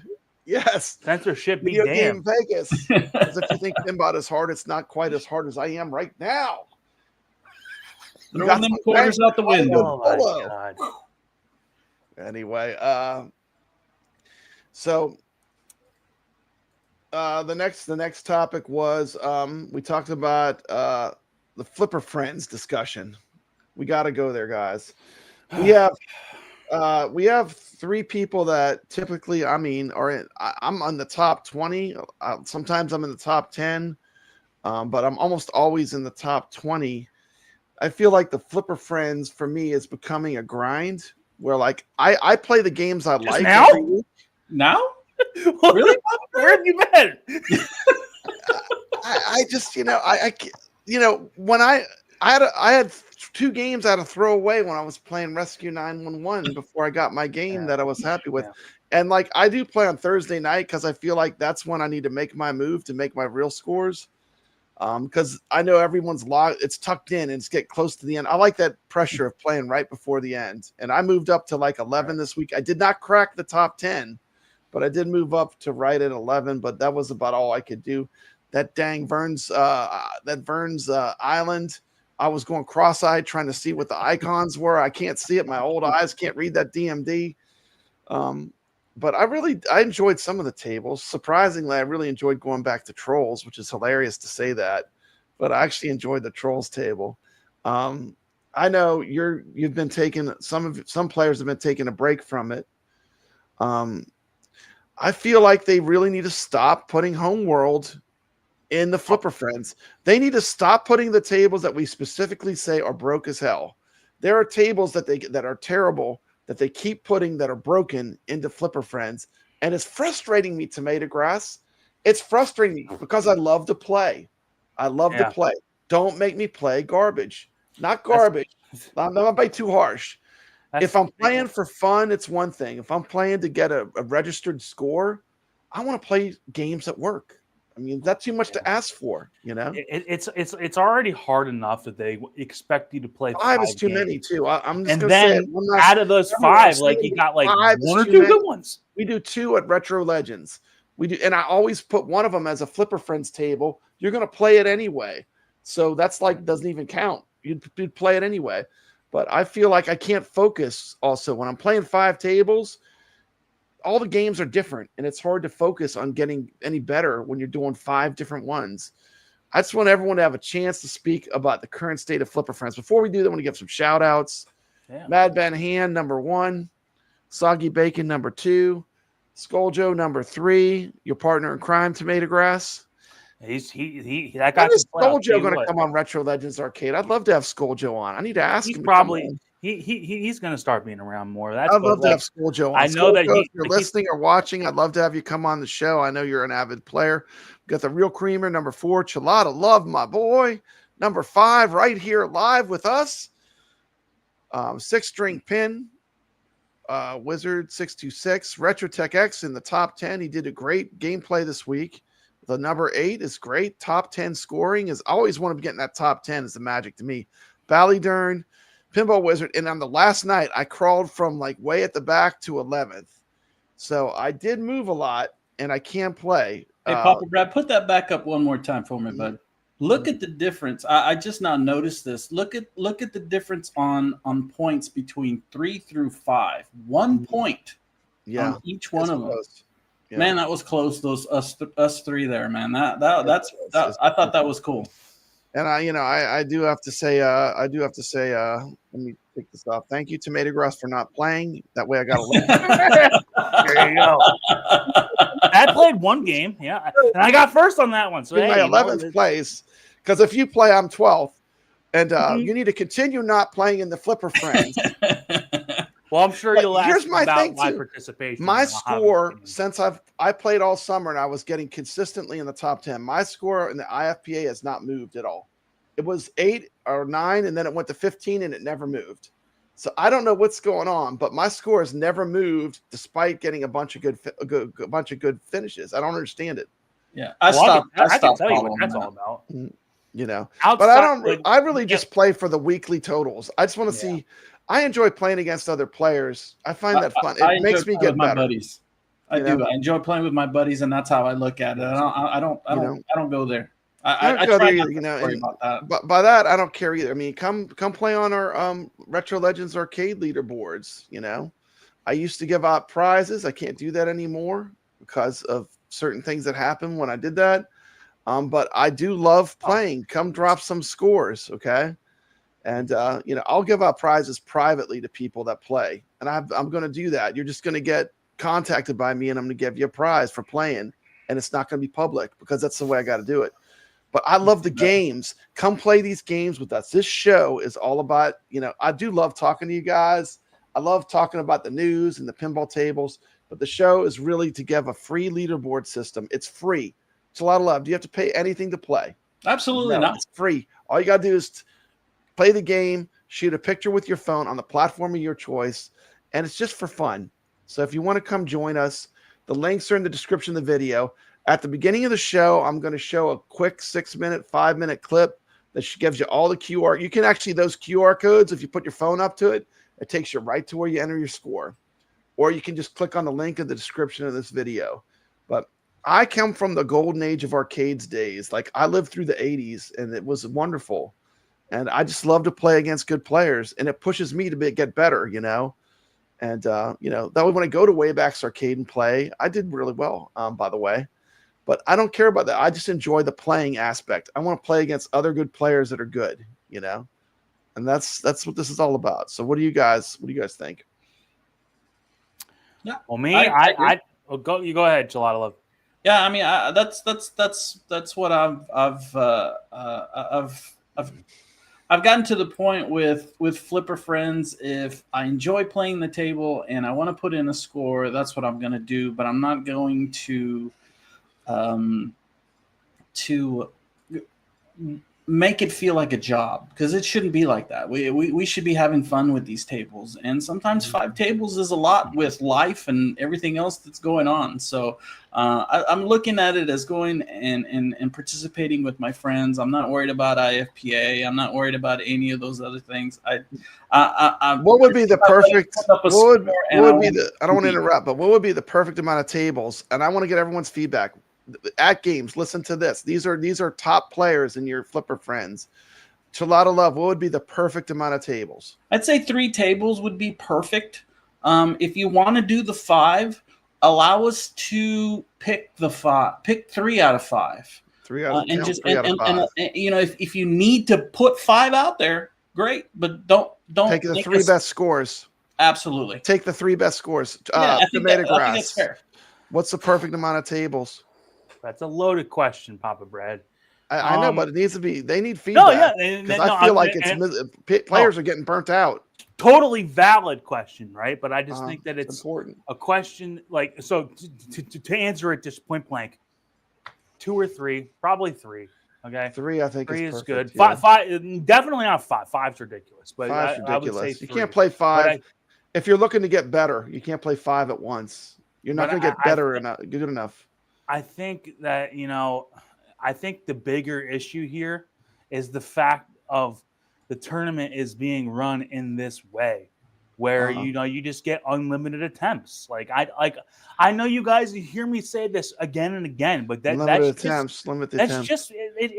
just not good, man. That's just not the way that we should be doing this. You shouldn't be able to play 100 games if somebody else can only get to play 4. Like they should have it. Like the ultimate way is what you did to do actual tournament where you play live, but that's so much work for you, TomatoGrass. But what I'm saying, like playing live against a person, even a schmuck like Papa Brad could beat Mad Ben Hand on a fluke in a live competition. Live makes competition better. But you know what? You see the sweat beads coming off the players. You see the swearing. You see the passion. Get the clinch factor up a little bit. That was the whole passion point of the players, And, but honestly, like I just think it's like like I'm not protesting Flipper Friends, right? But no, people have noticed, not a like, protest. Where have you been? Where have you been? Right? I just don't want to play it anymore. Like I just don't think that it's a good. I just like I'll play it if I want to. Like if there's a couple good tables, I'm gonna play them. Also, it's like if you're gonna make us play, don't make us play tables that are no fun. I can go play Pinball Effects VR. Why do I want to play? Why do I want to play Gottlieb tables that look like they were made on Windows XP when I can go play? I can split my time between Pinball Effects VR and the Flipper, the better tables, the Zen tables. 911 was brutal this week for me because I had no sound with it. You know, Bugs. I mean, that was tough. That was a tough table to play without sound. And like they need to listen to the player feedback about which, I mean, literally, I know on RetroTech's Discord, we've told them which tables don't play well and have bugs. Like we can give you a very specific list of all the tables that are messed up and that we don't like playing because they don't play well. RetroTech's starting a database of that as well, you know. So if you've got a bug, you found a bug, we're put it on his database, and you know, hopefully somebody else will look at it. And that's what I'll have to say. Like I'm not going to go into. I won't go into a huge rant, but like honestly, huge rant. I like the big ones. Let's go. Go for it. The tomato grass rant. I need a tomato grass rant. So I think that, you know, just the fact these tournaments are they're just not it, man. Like it's been cool, but we need something else. Like and like I can talk till I'm blue in the face, telling AtGames like, hey, we need to have some sort of other tournament. You could still do Flipper Friends, but make another way for us to do a tournament. But here's the thing: you can talk till you're blue in the face to have them do that. But then, like you guys are talking about, like RetroTech's making a database of all the games that are broken, and yet they keep putting them in. Like we just played that terrible Homeworld game. That game is awful. It's god awful. It is a punishment to play it, and it's back again. Like we just literally played it. It feels like a month ago we played that or a month or two ago. It's like they have don't they have like 250 tables or something like that? Why aren't we playing the retro tables that are good? Where's Woods Queen? Not the retro. Where's Shooting the Rapids remake? Where's the remake? Where's any of those remakes? Where's Woods Queen remake? Like, why are we not playing the good stuff? Why are we playing this garbage? That's why I run my own tournaments, by the way. Yeah. I would rather play the fun stuff, you know, the stuff it makes me wonder who's picking these tables out if it's not just AI generated. They're not picking them for the right reasons. I think you almost answered your own question there, ChalataLove. I don't know. AI generated. I think it's AI generated. I don't think anybody. Yeah. I don't think a human. No one's picking the tables. Well, it would be better. It would be better if they just took a little feedback from a group of players that play each week. Maybe look at the top 30 players or 20 players that play all the time. Maybe get some feedback and hone in on some tables that are more fun. And if it is a human, that would not be that hard for them to do. If a human is picking these tables, they're not playing them. They're not playing them. They don't know what they're doing. You know? I'd love to win the Powerball too. You know that. Like, as long as I'm about things. Me too. But anyway, so Flipper Friends, we did give the shout outs to the friends that played. Speaking of Flipper Friends, these are the new tables. Homeworld again in the tournament. Oh, it's your favorite one. You know, I actually like the ones that are old, like the really old school ones, like this tropical table. I'll enjoy that. You know, I've gotten the Supersonic table. I've not had a chance to play it on the AtGames yet, but I'm sure. Have you played that one? I'm sure it looks like it's fun. I have. It's fun. There's there's some things to it that you got to get used to. You know, ramps that kind of lift up and go back down and stuff. So you know that was kind of confusing at first, but once you kind of get used to it and get into the flow of it, it's a good table. It's fun. Okay, excited to play that. Let's take a quick little look at it. I got a quick little clip we could look at real quick. Wow, the engine's roaring. Let's break the sound barrier and push the limits of speed. Nice shot! Maximum velocity. Guys, can you click your mics? If you click your mic, you should be able to talk over it. Just click your mic. Bonus times 4. No, maybe not. Secondary playfield I was just saying, Brad, I just know that I haven't loaded up the table yet, but it was one of the first things that I noticed about the table was all out. I don't know. It just seemed like they could have somebody more badass than the narration. Like the Team U version of Top Gun or something. Yeah, pretty much. It is. It's a fun table. That being said, you know, I did call it the Team Top Gun. Yeah, I caught that. That was a pretty fun comment. You know. How do I get this? Whoa, look at this view. Whoa, look at this setup, man. We're going crazy. How do I get this out of here? Hold on. I'm trying to get us back to our normal setup. Is this it? That's when you want to do the wizard room. Yeah. I don't know how you do it, ChalataLove. This is pretty hard. I'm having a hard time functioning here. Anyway, let's add this to stage real quick.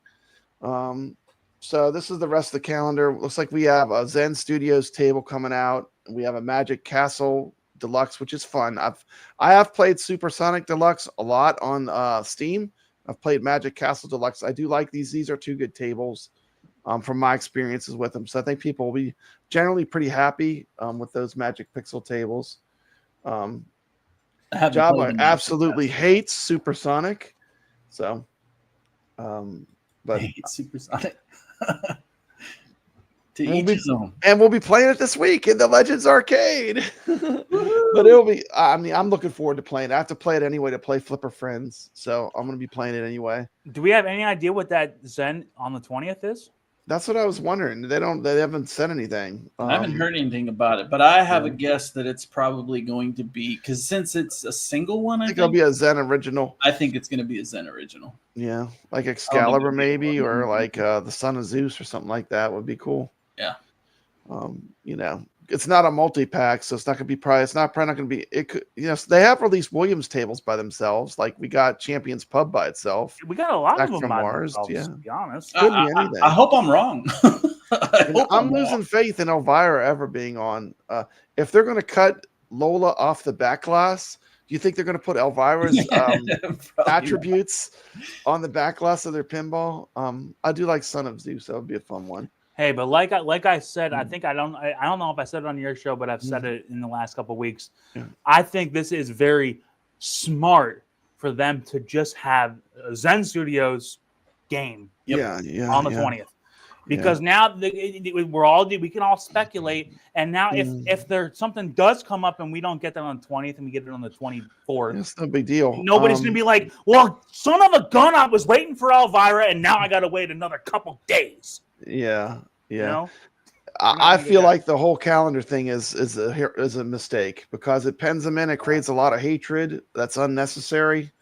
Yeah, they don't need this at all. In my opinion, like totally they could totally stop doing a calendar, and I would be fine with it. Just release the games when they're ready and make sure they play right, and I would be happy. But I mean, I know some people like the calendar, but I think they hurt themselves. Sometimes they hurt themselves more than help having a calendar, you know. But I think that's the August calendar. I think getting the surprise of what we're going to get maybe the day before something is cool. So I love it. I love it. I was totally happy with that. Yeah.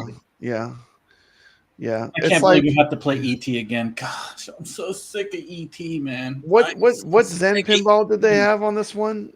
It's homework. What is the Zen table we're playing for this week? For this week? Yeah. I think it's Taxi. It's no. We're playing this week is this week. The other Honor and Legacy one. Oh, the Samurai one. The Samurai one. Actually, I do like that one more. Although those tables are really old. Those are like 2-year-old tables. So those are long in the tooth, kind of. Those are older tables. That's a tough table, man. That's Samurai table. It is tough. It is tough. But I like them. I like the punishing. I like the harder, more difficult tables. I don't know what it is, but I swear the harder it is, sometimes the more I like it. That's probably why I like these Williams tables, these like Pinbot and Taxi so much. But I do like the harder tables. I don't know what it is about it. That little flipper on the Samurai one, man. Gosh, it's just it drives me crazy. That little flipper. I hate little flippers, but that one's bad. Samurai Vengeance is the Zen table. Yeah. Actually, I will enjoy playing that. I was enjoying playing it when I was reviewing it. I was having a lot of fun with it. So I don't think that's that bad for me.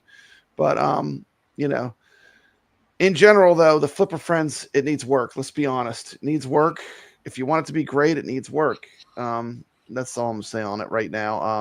And I don't know how honestly, I don't know how I'm going to be able to swing playing 5 tables and playing my own tournaments and working like full time. So, I mean, probably right. And I want to knock off that because that's people might be wondering, like, you know, it's not that I don't like playing and I'm just protesting, but I'm doing the Wizard Room now, which is honestly most of my 4K. That's something I really want to do. Okay? Yeah. I'm doing yeah. And now I play stuff I enjoy playing. Yeah. And now I joined this new Tuesday Pinball League. Like I'm doing that. And that's something that I really want to do. And for a whole week, like that's enough pinball for me. Like I don't need to, like when I was playing Flipper Friends, like even at 3 tables, dude, I was playing that 30 hours a week. I don't have that kind of time anymore. I'm not doing that.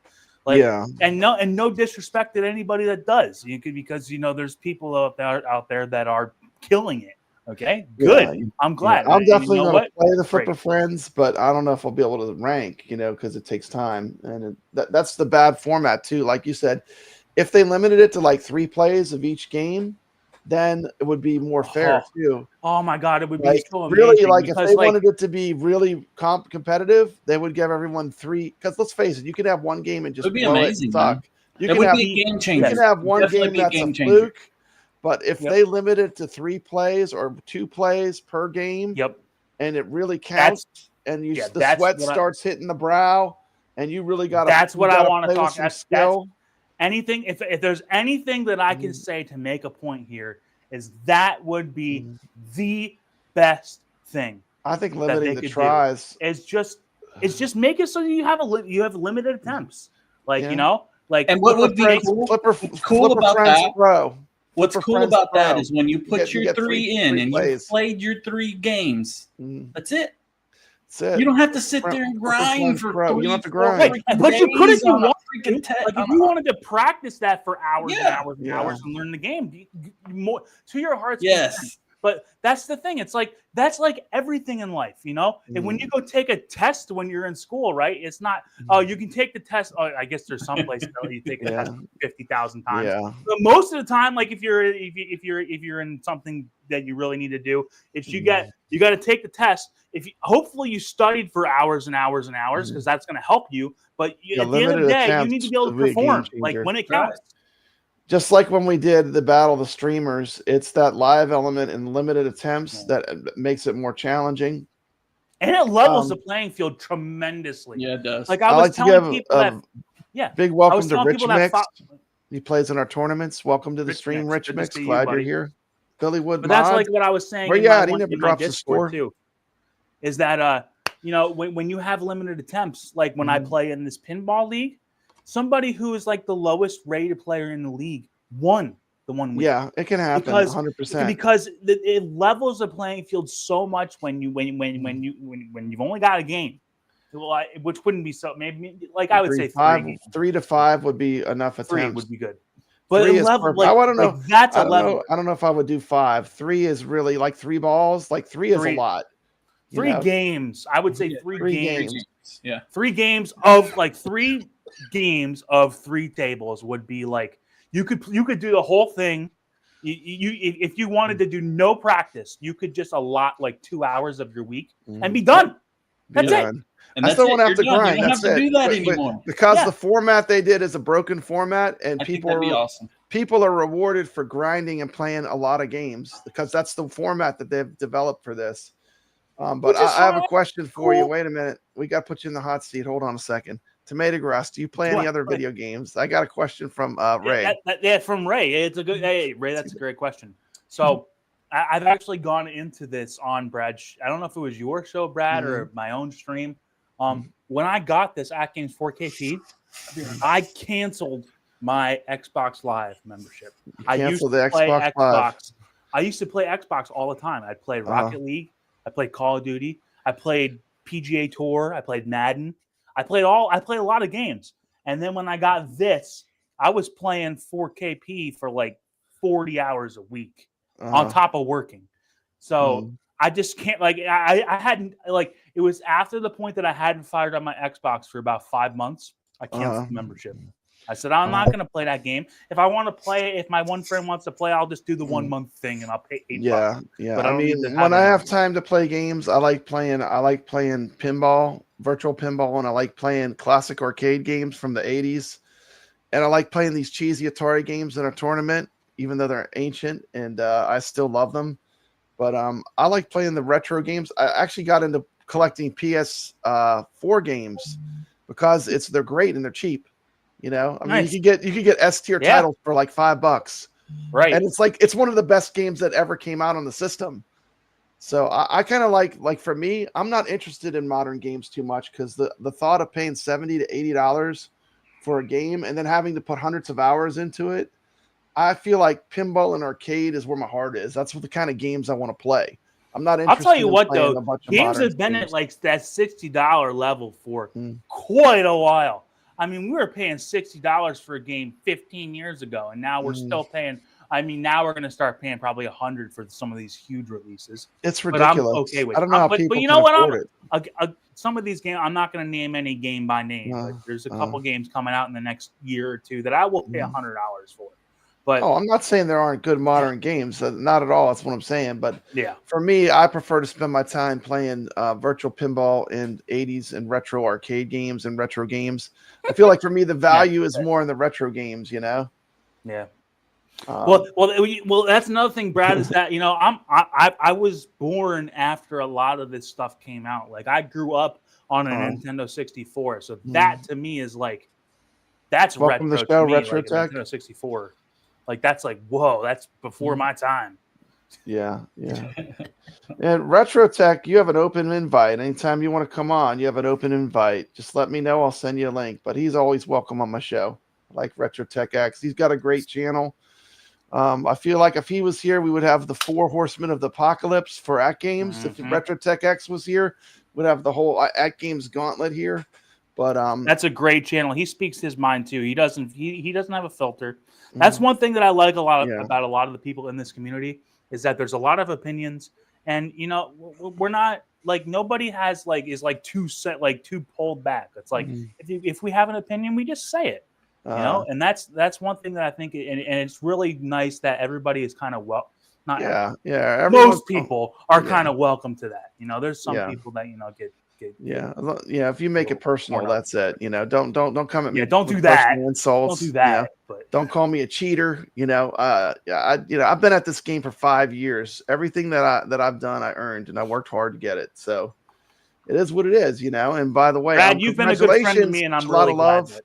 Congratulations, ChalataLove. You got 1,000 subs, man.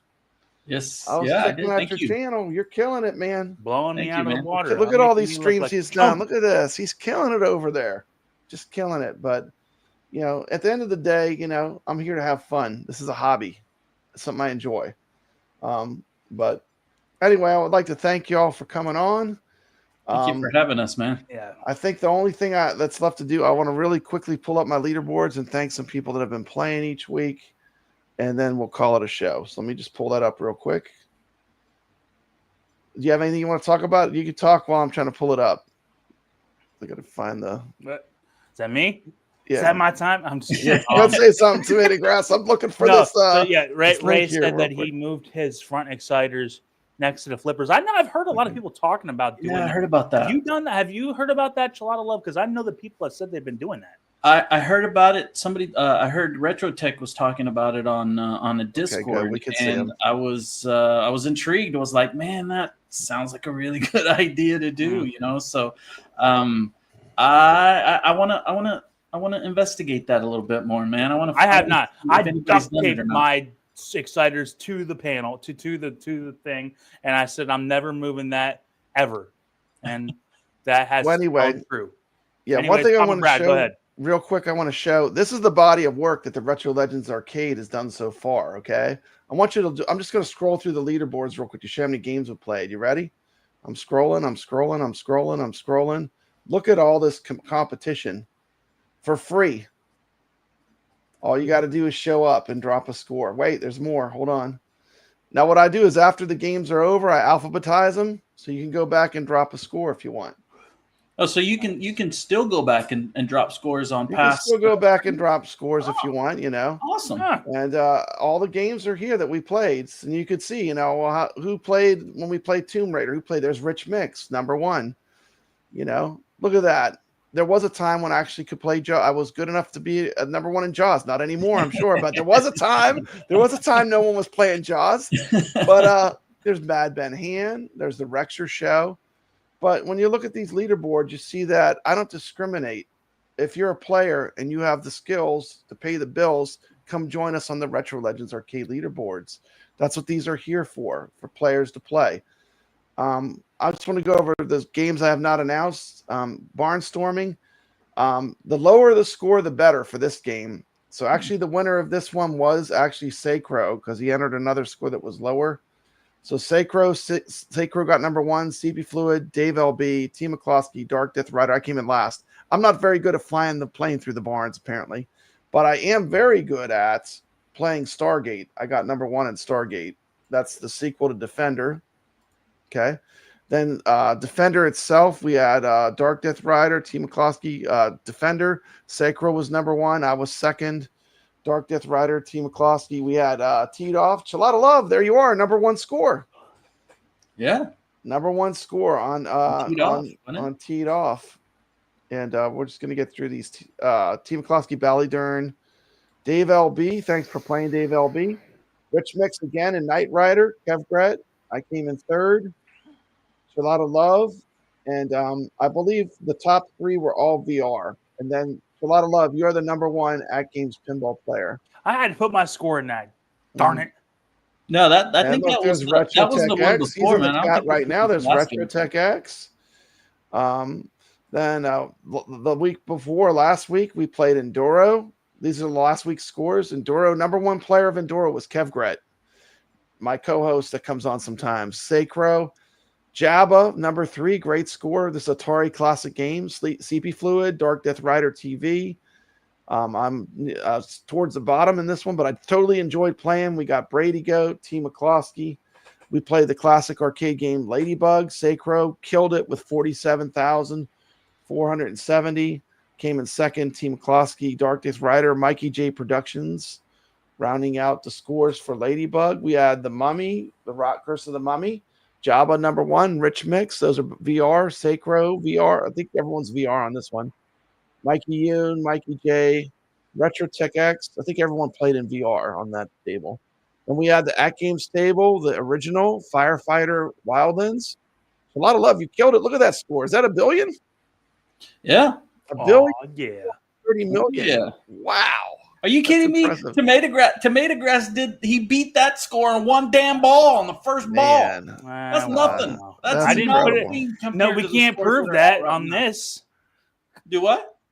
I can't prove it on this. You got the score, man. There you go. Well, you got your score in Flipper Friends. You can always submit a score from Flipper Friends. I'll take a score if you want to put it in. I'll just play it again. How about that? Now these games went live today. These are the games we're playing. Now, at the beginning of the show, you saw I talked about Asteroids for the Atari, Crazy Climber, the arcade game, Supersonic Deluxe, which is in AtGames Pinball's Flipper Friends this week.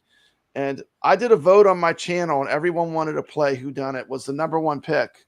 So I ran as my primary Zen table Whodunit.